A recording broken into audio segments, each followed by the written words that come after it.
আমি সারদা বিদ্যা মন্দির রায়গঞ্জ উত্তর দিনাজপুর হাই স্কুলে পড়তাম। আজকে তো রেজাল্ট বেরিয়েছে, এখন অব্দি কি জেনেছো, কত নাম্বার এসেছে তোমার? এখনো অবধি আমি লাইভে যা দেখলাম, ঘোষণা করলেন যে 698 পেয়ে আমি প্রথম হয়েছি। আর তারপরে আর দেখার সুযোগই হলো না, এত লোকজন আসলো। কতটা প্রত্যাশা ছিল, কতটা পূরণ হলো? পরীক্ষা দিয়ে আমি জানতাম যে ভালো হয়েছে, র্যাঙ্কের আসার মতোই হয়েছে পরীক্ষা, কিন্তু তাই যে প্রথম হব এটা কখনোই আশা করিনি, তাই আজকে বেশ ভালো লাগছে। আর মোটামুটি ফেভারিট সাবজেক্ট কি ছিল? ফেভারিট সাবজেক্ট আমার দুটো ছিল, একটা ফিজিক্যাল সায়েন্স আর একটা হিস্ট্রি। আচ্ছা, আর কি পড়াশোনা ছাড়া আর কি ভালো লাগতো? পড়াশোনা ছাড়া আমি মানে বই পড়তাম, একাডেমিক্স এর বাইরে মনীষীদের বই পড়তাম, সিনেমা দেখতাম। হ্যাঁ, কোন মনীষী সবথেকে প্রিয়? স্বামী বিবেকানন্দ নিঃসন্দেহে। আচ্ছা, আর কোন সিনেমা সবথেকে প্রিয়? ট্রিপল আর, হ্যাঁ, ট্রিপল আর, আর 2022। আচ্ছা, ক্রিকেট হ্যাঁ, কতটা প্রিয়? ক্রিকেট ভালো, কিন্তু হচ্ছে ক্রিকেট নিয়মিত দেখতে গেলে পড়াশোনার সঙ্গে কম্প্রোমাইজ করতে হয়, তাই আমি শুধু সময় পেলেই দেখতাম। আর বিশ্বকাপ হলো যে কয়েকদিন আগে, সেটা দেখেছিলাম, ফাইনাল ম্যাচ। তোমার এই সাফল্যের পিছনে কার অবদান সবচেয়ে বেশি? আমার এই সাফল্যের পিছনে অবশ্যই আমার মায়ের অবদানই সবচেয়ে বেশি। কেন? কারণ কি, আমার মাই আমার একা হাতে সব দায়িত্ব পালন করেছে, এবং পড়াশোনা সম্পর্কিত আমার যাবতীয় যা যা প্রয়োজন সব মা নিজেই জোগাড় করেছে। কখনো আমাকে ভাবতে দেয়নি যে আমার মানে আমাকে অনুপ্রাণিত করেছে আর কি। মানে কতক্ষণ পড়তে পড়াশোনা ছিল? আমি ঘড়ির সময় বেঁধে পড়তাম না, আমি আগের দিন রাত্রে যা প্ল্যান করে রাখতাম পরের দিন কোন কোন টপিক পড়তে হবে, সেই টার্গেটটা পূরণ না হওয়া পর্যন্ত আমি পড়তাম নির্দিষ্ট সময়।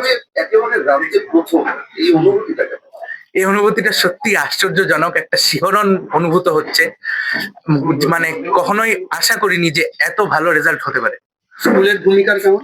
স্কুলের ভূমিকা আমি আগে যেমন বললাম যে অনেকই ভালো ভূমিকা রয়েছে।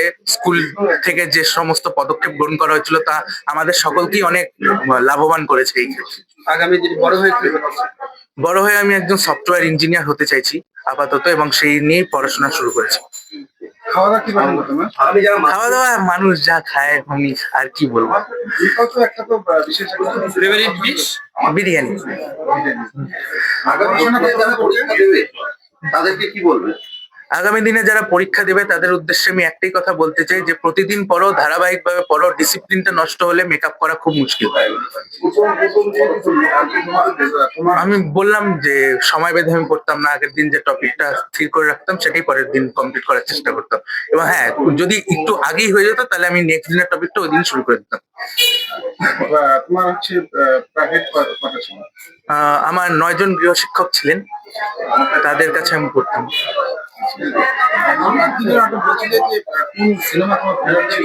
আর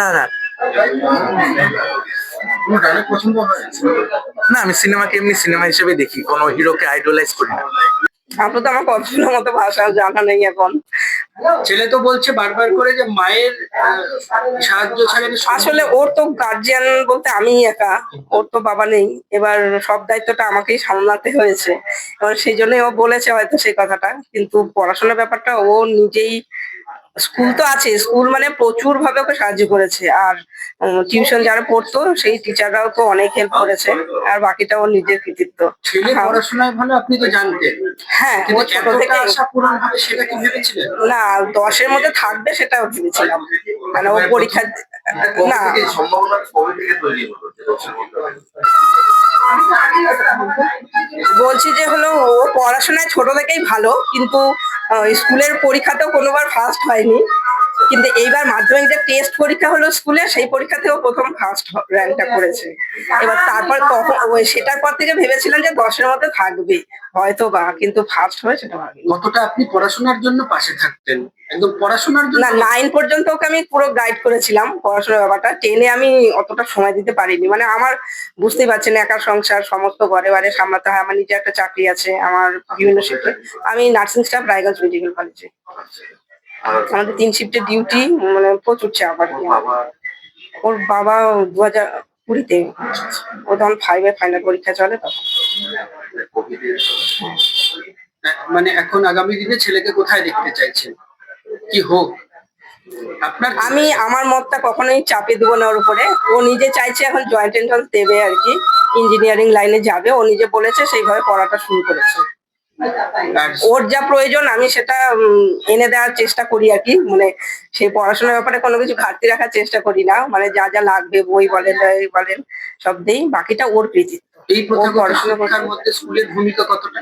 স্কুল প্রচুর করেছে, মানে আমার ছেলে একটু হাত পায়ে চঞ্চল, কিন্তু তবু ওকে বুঝিয়ে টুঝিয়ে মানে এত ভালো একটা রেজাল্ট, মানে স্কুলের কৃতিত্ব না থাকলে তো সম্ভবই হতো না। নতুন প্রজন্ম মোবাইল নিয়ে খুব মোবাইলটা হলো ঘাটেই একটু বেশি, সিনেমাও দেখি, ও আর আমি মিলে সিনেমাও দেখি, কিন্তু হলো তার মধ্যে দেখো পড়াশোনাটাও ও ঠিকঠাক, মানে পড়ার ব্যাপারে ওকে কিছু বলতে হয় না, এই ব্যাপারটাও সিরিয়াস।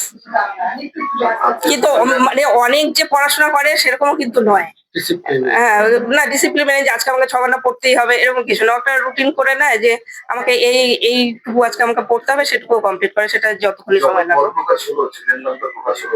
আমার তো আমি আর ও দুজনে দুজনের দিকে তাকিয়ে আছি। আমরা তো ভাবতে পারিনি যে ১ম নামটাই শুনবো। আমরা জানি যে ১০ এর মধ্যে কোথাও একটা থাকবে। প্রতিবেশীরা আত্মীয়রা তারা কি করছে? আমি তো ফোন আসছে, সবার ফোন ধরতেই পারছি না। ভারত টিভির পক্ষ থেকে অনেক শুভেচ্ছা। Thank you. আপনারা আশীর্বাদ করুন শুধু ছেলেকে, ও যেন জীবনে এগিয়ে যেতে পারে, ওর লক্ষ্য পূরণ করতে পারে। বাবা চলে যাওয়ার পরে মা হিসেবে মা বাবা দুজনেই আপনি, এই লড়াইটা কতটা কঠিন? অনেক কঠিন, অনেক কঠিন। কোথাও আমি সামাজিক অনুষ্ঠানে যেতে পারতাম না, মানে সময় বের করতে পারতাম না। এইজন্য অনেকেই অনেক কথা বলে, কিন্তু আমি সেগুলো ইগনোর করে গেছি। আমার কাজ, আমার ডিউটিটা কঠিন একটা চাকরি সেটা, বা আমার বাজার ঘাট থেকে আরম্ভ করে সমস্ত কাজই আমাকে একা করতে হয়। এবার যাই হোক, মানে লড়াইটা যথেষ্ট কঠিন ছেলে ছিল। পড়াশোনা করতে